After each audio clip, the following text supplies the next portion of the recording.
받으실 말씀은 시편 49편입니다. 시편 49편 1절에서 12절까지의 말씀이 되겠습니다. 다 같이 시편 49편 1절로 12절의 말씀 봉독하시겠습니다. 뭇 백성들아 이를 들어라. 세상의 거민들아 모두 귀를 기울이라. 귀천 빈부를 막론하고 다 들을지어다. 내 입은 지혜를 말하겠고 내 마음은 명철을 작은 소리로 읊조리로다. 내가 비유에 내 귀를 기울이고 수금으로 나의 오묘한 말을 풀리로다. 죄악이 나를 따라다니며 나를 애워싸는 환난의 날을 내가 어찌 두려워하랴. 자기의 재물을 의지하고 부유함을 자랑하는 자는 아무도 자기의 형제를 구원하지 못하며 그를 위한 속전을 하나님께 바치지도 못할 것은 그들의 생명을 속량하시는 값이 너무 엄청나서 영원히 마련하지 못할 것임이니라. 그가 영원히 살아서 죽임을 보지 않을 것인가? 그러나 그는 지혜 있는 자도 죽고 어리석고 무지한 자도 함께 망하며 그들의 재물은 남에게 남겨두고 떠나는 것을 보게 되리로다. 그러나 그들의 속생각에 그들의 집은 영원히 있고 그들의 거처는 대대에 이르리라 하여 그들의 토지를 자기 이름으로 부르도다. 사람은 존귀하나 장구하지 못하며 멸망하는 짐승 같도다. 아멘. 이 말씀으로 지혜롭게 사는 길이라는 제목으로 은혜 말씀을 나누겠습니다. 이 세상에 사용하는 말 중에 헛똑똑이라는 말이 있지요. 잘하는 것 같은데 결정적인 순간에 잘못된 생각으로 결정으로 삶에 어긋남이 있는 그런 삶을 헛똑똑이라고 그러지 않나요?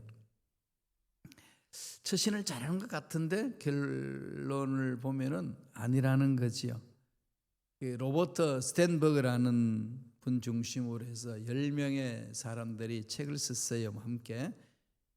왜 똑똑한 사람이 멍청한 짓을 할까라는 제목의 책을 썼어요.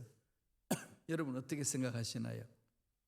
왜 똑똑한 사람들이 이렇게 멍청한 짓을 할까요? 한국에 그런 일이 있어요. 미국의 나사에 아주 이 첨단 과학을 연구하는 나사에 박사학위를 받은 사람이 한국에 와서 집안에 문제가 생기고 어려운 일이 있으니까 무당을 불러서 푸닥거리를 하는 겁니다. 어떻게 생각하시나요? 그렇게 똑똑한 사람이 어떻게 그렇게 무지할까요? 영적으로. 정말 알아야 할 것은 모르면서 잡다한 것을 많이 알고 있는 사람들. 음식을 먹어야 육체의 건강이 유지된다는 걸 알면서도 우리 영혼의 생명을 유지하기 위해서는 하나님의 말씀을 먹어야 된다는 사실을 잘 모릅니다. 아니 안다고 해도 마음에 새기지 않는 거지요. 이런 사람을 성경은 어떤 사람으로 말할까요? 헛똑똑이다 그렇게 이야기합니다. 눈에 보이는 것은 잘 알면서도 눈에 보이지 않는 세계에 대해서는 무지한 사람들, 성경에 보기에 정말로 헛똑똑이라는 거지요. 오늘 성경 본문에서 세상에 살면서 자기가 똑똑한 것처럼 살지만은 멍청한 짓을 너무 많이 한다는 거죠. 그래서 오늘 본문에서 강조하는 내용이 뭘까요? 좀 지혜롭게 살라 이겁니다. 지혜를 가져라. 돌아보셔야 되겠죠. 저 여러분 정말 돌아보셔야 됩니다. 나는 정말로 성경에서 말하는 사람, 똑똑한 사람으로 사는지 아니면 헛똑똑이로 살고 있는지 한번 돌아봅시다. 저도 이 말씀을 통하여서 깊이 저 자신을 살펴보았습니다. 어떤 사람이 똑똑한 사람이라고 지혜로운 사람이라고 성경은 강조하나요? 첫째로 재물을 의지하지 않는 사람이라는 거죠. 재물을 의지하지 말라는 겁니다. 재물은 우리가 세상살이에 필요한 도구예요. 그러나 그것이 목적은 아니죠. 수단이 되지만 목적은 아닙니다. 목적을 이루기 위하여 사용하는 수단이잖아요. 우리의 목적은 뭔가요? 예수 잘 믿는 거잖아요. 예수 닮아가는 거지요. 그래서 궁극적인 목적은 어디에 있습니까? 마지막 날 하나님 만나서 잘했다 칭찬 듣는 거, 하나님 앞에 좋은 평가를 얻는 게 우리 인생 목적이 아니겠습니까? 그런 삶을 살려면 어떻게 살아야 될 것인지 돌아봐야 되는 거죠. 그런 삶을 살기 위해서 건강도 필요하고 물질도 필요하고 인간관계도 필요하고 또 집도 필요하고 직장도 필요하고 사업장도 필요하고 그런 거 아니겠습니까? 그런데 세상은 그게 아니고 돈이면 다 된다라고 가르칩니다. 그게 바알 신이 부르짖는 거잖아요. 우상숭배, 맘모니즘이죠. 맘모니즘. 돈이면 다 된다고 말하는 세상에 우리가 살고 있습니다. 그리고 실제적으로 이 세상 살면은 살 때에 돈이 없이는 못 살도록 만들어 놓은 세상입니다. 그러니까 예수 믿는 저와 여러분들도 영혼에 대한 마음을 집중하기보다는 돈 버는 것에 집중할 수밖에 없는 것이 이 세상 삶입니다. 돈 잘 벌어야 돼요. 그러나 그럴 때마다 꼭 마음판에 새깁시다. 돈에게 지지 말고 돈을 다스리자. 돈을 다스리는 자가 돼야 돼요. 우리는 영원한 생명을 가진 자고 예수를 닮아가는데 필요한 것이 재물이다라는 것. 아는 것만큼 생활 속에 실천해야 되잖아요. 안다고 실천하나요? 이게 참 안 되지요. 그죠? 이런 것들을 우리가 자신을 돌아보면서 점검해야 합니다. 말씀을 보실까요? 49편 6절 7절입니다. 다 같이 읽겠습니다. 자기의 재물을 의지하고 부유함을 자랑하는 자는 아무도 자기의 형제를 구원하지 못하며, 돈으로 안 되는 게 있다는 걸 말하는 거죠. 구원받는 것 돈으로 안 됩니다. 예수 닮아가는 것 돈으로 안 됩니다. 믿음으로 약속의 말씀을 주신 말씀을 붙들고 몸부림쳐야 되는 거죠. 여호와는 나의 목자시다. 야훼는 나의 목자시다. 이게 시편 23편에서 다윗이 고백한 거잖아요. 그러므로 내게 부족함이 없다 그러지요. 근데 오늘날은 어떻게 하죠? 네, 황금은 나의 목자시니 내가 부족함이 없으리로다. 그러죠. 황금이 목자가 됐어요. 그러니까 황금이 있으면 평안하고 황금이 없으면 불안해하는 세상. 이게 세상인데, 교회 공동체에서 신앙생활하는 우리들도 그럴 수 있고 목회하는 저에게는 정말로도 뼈저리게 느끼는 거죠. 아찔아찔합니다. 우주 만물을 창조하신 하나님 목자신데 어떨 때는 그 목자는 그냥 눈에 보이지 아니하고 황금이 눈에 보여서 이 황금이 없으면은 교회 공동체가 올바로 서지 못할 것만 같은 두려움에 간혹 빠질 때가 있습니다. 솔직한 심정이에요. 중직자들 다 그러죠. 우리 교회에 돈이 없다는데 어떻게 할까? 이럴 때 있잖아요. 우리 가정에 돈이 없는데 어떻게 할까? 이럴 때 어떻게 해야 되죠? 하나님, 돈도 가지고 계시고 생명도 가지고 계시고 모든 문제 답을 가지고 계시는 하나님 옆에 몸부림쳐야 되는 거 당연한가 하는 거 아니겠어요? 그렇죠? 그런데 그렇지 못하는 게 우리 연약한 모습입니다. 돌아서라는 겁니다. 오늘 말씀에 그걸 강조하는 거죠. 지혜로운 자가 되라는 겁니다. 사도 바울이 디모데에게 편지할 때 쓴 내용입니다. 디모데전서 4장 6절 17절입니다. 사도 바울이 그렇게 강조한 내용인데 한번 볼까요? 디모데전서 6장 17절입니다. 내가 이 세대에서 부한 자들을 명하여 마음을 높이지 말고 정함이 없는 재물에 소망을 두지 말고 오직 우리에게 모든 것을 후히 주사 누리게 하시는 하나님께 두며, 하나님께 두며 뭐죠? 우리의 소망을 모든 것을 후히 주시고 누리게 하시는 하나님께 두라 강조하는 거죠. 이 말씀 우리 말씀이 되어야 돼요. 이 말씀을 가지고 나를 훈련시키지 않으면요 황금이 나의 목자가 됩니다. 그리고 황금이 없으면 막 이 세상 끝난 것처럼 막 한숨 쉬고 그러잖아요. 아니죠. 우리는 우주 만물을 창조하신 하나님이 내 인생의 주인이다. 자꾸 선포하세요. 힘들고 어렵고 돈 없을 때요 막 여러 가지 문제 있을 때 외치세요. 하나님은 돈의 주인이시고 하나님은 내 생명의 주인이시고 하나님은 내 앞날의 주인이십니다. 외치셔야 돼요. 그래야 내 마음이 듣고 내 생각이 듣고 내 피부가 듣고 내 몸이 듣고 움직이는 거죠. 시편 49편 11절에 이렇게 말합니다. 다 같이 읽겠습니다. 그러나 그들의 속 생각에 그들의 집은 영원히 있고 그들의 거처는 대대에 이르리라 하여 그들의 토지를 자기 이름으로 부르도다. 옛날이나 현대이나 사람들의 생각이 똑같지 않나요? 생각하기를 내 집은 영원하다. 내 거처도 자손 만대에 이를 것이다. 그러므로 이 땅, 이 집 내 이름으로 등기해 놓자 이러잖아요. 사실 등기해야 돼요. 그죠? 등기해야 내 소유권이라는 걸 인정받을 수 있기 때문에 꼭 해야 되지 않나요? 그런데 그게 전부가 아니라는 것. 아니라는 것. 꼭 마음판에 새기셔야 돼요. 제가 선교대회 가서 한국의 상황을 살펴보니까요.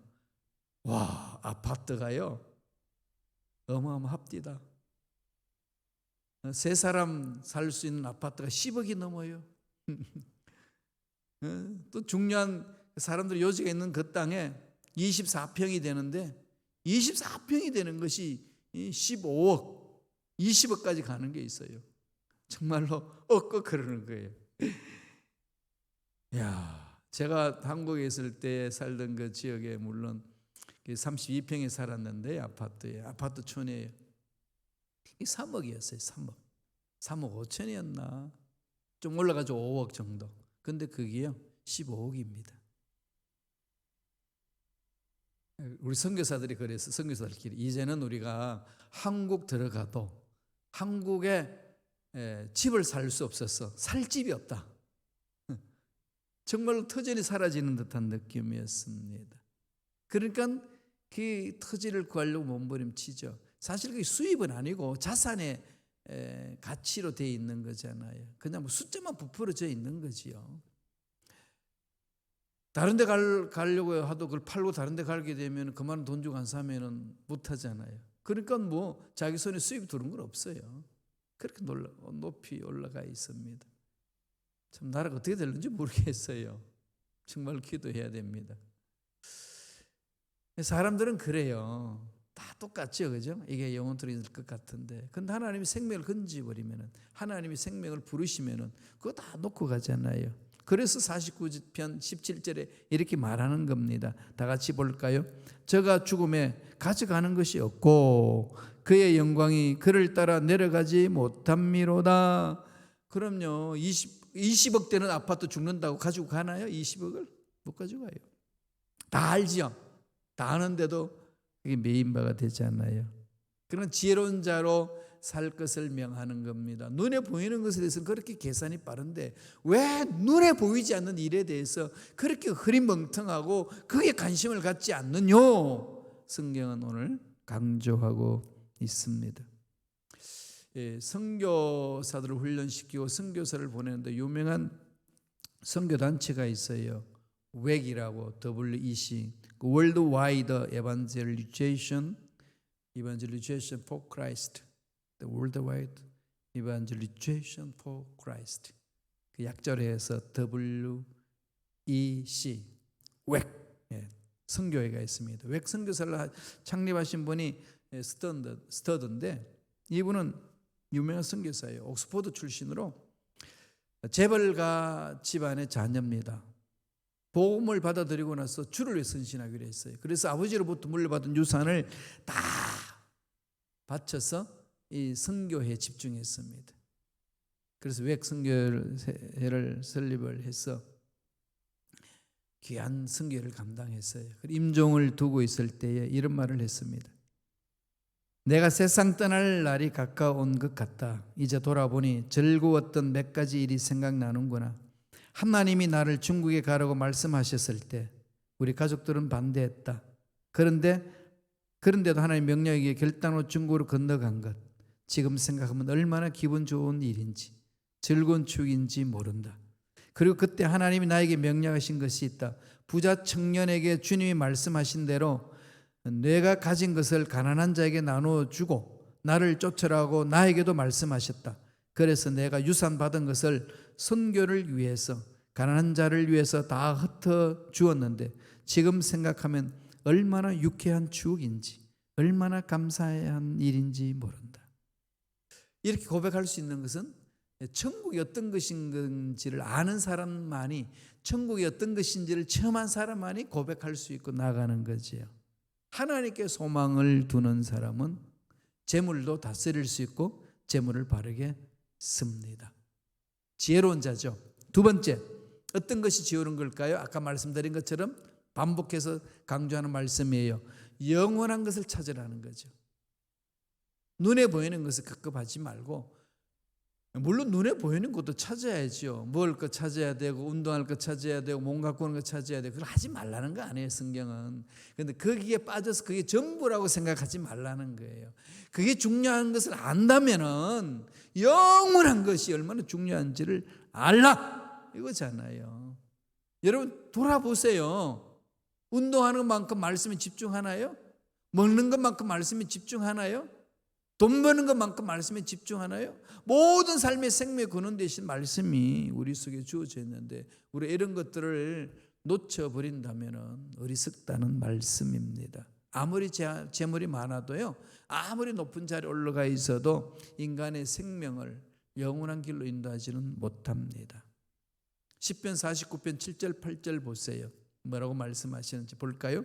아무도 자기의 형제를 구원하지 못하며 그를 위한 속전을 하나님께 바치지도 못할 것은 그들의 생명을 속량하는 값이 너무 엄청나서 영원히 마련하지 못할 것임이니라.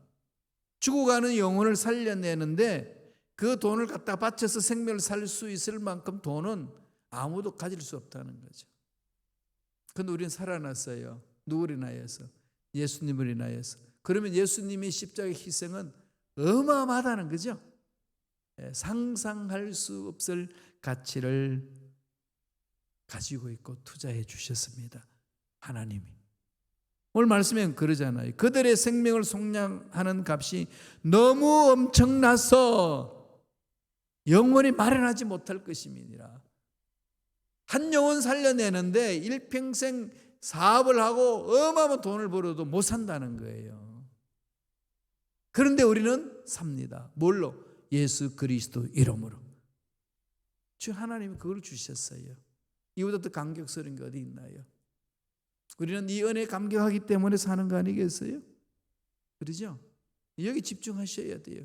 그래서 나 혼자 예배 드려도 하나님께 감격하며 예배 드리고요, 하나님의 은혜에 감격하며 하는 거 아니겠어요? 여러분 새벽 예배 나오세요. 새벽 예배 우리 이학승 목사님하고 저같이 예배 드립니다.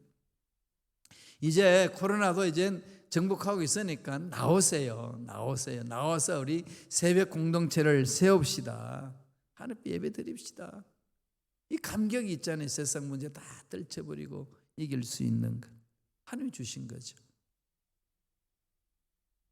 앞으로 우리 이제 코로나가 이제 물러가고 모두가 이제 전면 해제되고 이제 자유롭게 예배드릴 수 있을 날이 곧 옵니다.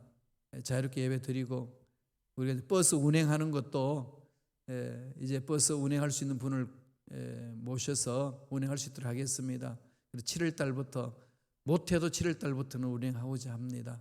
그래서 여러분 기도해 주세요. 그리고 여러분 이제 시간이 되시고 시간을 내시고 좀 마음을 고쳐먹고 모입시다.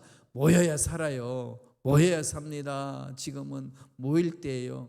여기가 좋사오니 그냥 자리에 앉아있지 마시기 바랍니다. 하나님이 전부니까요. 하나님이 전부니까 부르짖어야 돼요. 시편 49편 15절 보실까요? 다 같이 읽겠습니다. 그러나 하나님은 나를 영접하시니니 이러므로 내 영혼을 서울의 권세에서 건져내시로다. 돈으로는 나를 살릴 수 없고 내 생명을 살려내는 데는 아무리 많은 돈을 줘도 못 살린다는 거죠. 너무 그게 속량할 수 있는 돈을 계산하면 어마어마하기 때문에 어느 누구도 돈으로 지불할 수 없다는 겁니다. 그러나 하나님은 하실 수 있습니다. 하나님은 하실 수 있습니다. 예수님이 십자가를 통해서 하신 거잖아요. 예수님 십자가의 은혜를 생각하면 감격이죠. 하나님만이 살려낼 수 있습니다. 이 은혜를 깊이 마음판에 새기시기 바랍니다. 이런 감격이 있는데 그냥 나 하나 편하겠다고 그냥 눌러 앉아있을 수 없잖아요. 그냥 침대에 누워 자면서 잠을 즐기는 삶이 되어서는 안 되지 않겠습니까? 일어섭시다. 말씀을 부여잡고 일어섭시다. 하나님의 능력을 사모하며 모입시다. 그래서 하나님 기뻐하신 일을 감당합시다. 기도해야 되거든요. 연합해서 기도하는 것 정말 중요합니다. 마지막 세 번째로, 어떤 자가 지혜로운 자라고 말합니까? 늘 끝을 바라보는 자. 끝이 있는 거지요. 이걸 중세 시대 때에 수도사들이 훈련받을 때 늘 외치는 구호가 있었습니다. 라틴어. 메멘토 모리, 메멘토 remember the deaths. 죽음을 기억하시오. 메멘토 모리. 서로 인사했습니다. 죽음을 기억하시오. 이상하지 않나요? 죽는 줄 아는데 왜 그걸 기억하라는 거죠? 끝이 있다는 거죠. 죽음 끝에 하나님 계신다. 하나님 만날 것을 대비합시다. 이거잖아요. 죽음을 기억하라는 이 말은 지금 살아있다는 사실에 감격하라는 거죠. 살아있다는 사실에 감격하고 최선을 다해서 잘 살아야 된다는 겁니다. 어떤 게 잘 사는가요? 지혜롭게 사는 거 아니겠어요? 어떤 게 지혜롭게 사는 거라고 말합니까? 눈에 보이는 것에 끌려다니는 게 아니고 눈에 보이지 않는 영원한 것을 마음판에 새기며 살아가는 삶, 하나님을 바라보는 삶, 약속의 말씀을 붙들고 몸부림치는 삶이 지혜로운 삶이고 잘 살아가는 삶이라는 겁니다. 그게 지혜가 있고 능력이 있습니다. 하나님 그렇게 우리에게 영원한 생명을 주셨으니까요. 그분의 음성을 듣는 게 중요하고 지혜로운 삶 아니겠습니까? 늘 끝을 바라보세요. 끝이 있습니다. 이 세상이 전부가 아니에요. 이 말은 문제가 나를 괴롭혀서 넘어지게 해도 끝이 있어요. 절망이 끝이 있습니다. 우리의 기쁨과 즐거움도 끝이 있어요. 우리의 아름다움도 끝이 있고 우리의 부유함도 끝이 있어요. 또한 우리의 문제도 끝이 있습니다. 문제 때문에 중리산에도 다 끝이 있어요. 그러니까 죽고 싶어도 빨리 죽을 필요가 없어요. 다 끝이 있으니까. 가만히 있어도 죽는데 뭘 앞당겨서 죽으려고 그 생각합니까? 그냥 달려가세요. 하나님 바라보세요. 하나님이 살려주시는 겁니다. 그래서 힘을 얻는 거지요. 환경 보고 힘 얻는 거 아니에요. 돈 보고 힘 얻는 거 아닙니다. 전능하시고 살아계신 하나님을 바라보고 힘을 얻는 거지요. 시편 49편 9절 10절 보실까요? 다 같이 우리 한 목소리로 천천히 읽겠습니다. 그가 영원히 살아서 죽음을 보지 않을 것인가? 그러나 그는 지혜 있는 자도 죽고 어리석고 무지한 자도 함께 망하며 그들의 재물은 남에게 남겨두고 떠나는 것을 보게 되리로다. 이 세상에 눈에 보이는 것에 집중하면 끝난다는 거죠. 유한한 존재이기 때문에 끝이 있어요. 이 끝을 바라보고 삶을 갖고 가셔야 됩니다. 이 유한한 존재의 끝나는 것에서 벗어나기 위해서는 어떻게 하죠? 끝 이후에 있을 하나님 바라보는 거잖아요. 날마다 하나님의 사랑과 긍휼하심과 자비하심과 은혜로우심과 능력을 사모하시는 거죠. 그래 힘을 얻지요. 안 그러면 힘 없습니다. 시편 49편 18절 19절 다 같이 읽겠습니다. 그가 비록 생시에 자기를 축하하며 스스로 좋게 함으로 사람들에게 칭찬을 받을지라도 그들은 그들의 역대의 조상들에게로 돌아가리니 영원히 빛을 보지 못하리로다. 다 끝난다는 거죠. 좋은 것도 끝나고 나쁜 것도 끝나고 다 끝난다. 죽음이라는 선에서는 다 동일하잖아요. 아무리 부자라도 죽음에서 벗어나는 길 없고 아무리 높은 자리에서도 죽음에서 벗어날 일은 없습니다. 그 똑같은 선에 서서 하나님 앞에 공의롭게 심판받는 거죠. 그러니까 원수 갚는 거 다 그때 갚아주시잖아요. 뭐 이 세상에서 그냥 내가 힘이 있다고 휘둘러도요, 그때는 한치 오차도 없이 샅샅이 드러나고 그 잘못이 드러나고 하나님이 책임을 묻습니다. 이 세상 너무 괴로워 그냥 자살해버린다고 하나님 앞에 심판 벗어나나요? 히틀러가 그렇게 수많은 사람을 죽였어요. 600만 명의 유대인을 학살하고 이젠 자기가 이제 나라가 이제 망할 것 같아. 망했어. 살 길이 없어. 자살해버렸어요. 그런다 끝나나요? 심판 앞에 서는 거예요. 잘못했던 것들 다 샅샅이 드러나잖아요. 이 세상에 끝이 끝난 게 아니고 영원한 세계가 열린다는 것. 그러므로 그 끝을 늘 바라보며 살아야 됩니다. 그러면 힘들고 어려운 것들을 쉽게 극복할 수 있습니다. 우리가 일어설 수 있는 힘은 거기에 있고 기뻐할 수 있는 이유도 거기에 있습니다. 핍박을 당해도 기뻐할 수 있는 것은 마지막 날에 때가 되매 하나님이 만져주십니다. 이 소망이 있잖아요. 그렇죠? 전 그만 생각하면 기쁨이 있어요. 욕하려면 욕하고 모함하려면 모함하고 뒤집으려면 뒤집고 마음대로 하시옵소서. 난 하나님만 보며 달려갑니다. 하나님이 아시고 하나님이 책임져 주실 줄로 믿기 때문에, 확신이 있기 때문에 가는 거 아니겠어요? 약속의 말씀이 확신은 그렇게 힘을 주는 겁니다. 살아계신 하나님께서 말씀을 붙들고 가는 자에게 그렇게 힘 주시고 살려주시고 세워주시는 거죠. 그 지혜로운 자라고 성서는 말합니다. 시편 49편 20절에 마지막 구절에 이렇게 말합니다. 다 같이 읽어볼까요? 사람이 제 아무리 위대하다 할지라도 깨닫지 못한다면 멸망하는 짐승과 같다. 눈에 보이는 것 세상에 정말로 멋지게 연구하고 높은 업적을 갖고 막 세상 사람들이 우러볼 만큼 뛰어난 자리에 올라가 있다 한다 할지라도 영원한 세계를 모른다면 멸망하는 짐승과 같다는 거예요. 어떻게 사시겠습니까? 여러분 어떻게 삶을 가꾸시겠습니까? 지혜롭게 삶을 가꿔야 되지 않겠어요? 하나님을 바라봅시다. 주신 말씀 마음판에 새기시고 영혼을 사모하면서 오늘 여기의 삶을 멋지게 살아가는 저와 여러분 되시길 간절히 축원합니다. 기도하겠습니다. 하나님 아버지 감사와 찬양을 드립니다. 오늘도 말씀을 주셔서 어리석은 자의 삶이 아니고 지혜로운 자의 삶을 살아갈 수 있도록 축복해 주시니 감사합니다. 날마다 약속의 말씀을 상고하게 하시고 약속의 말씀을 붙들고 묵상하고 깨닫고 깨달은 것을 실천하고 실천함으로 열매를 맺고 하나님께 영광 돌리는 삶이 되게 도와 주시옵소서. 예수 이름으로 명하노니 우리 앞날을 괴롭히는 모든 흑암의 세력들은 떠나갈지어다 사라질지어다. 씻어주시고 정결케 해주시고 회복시켜 주신 하나님을 찬양합니다.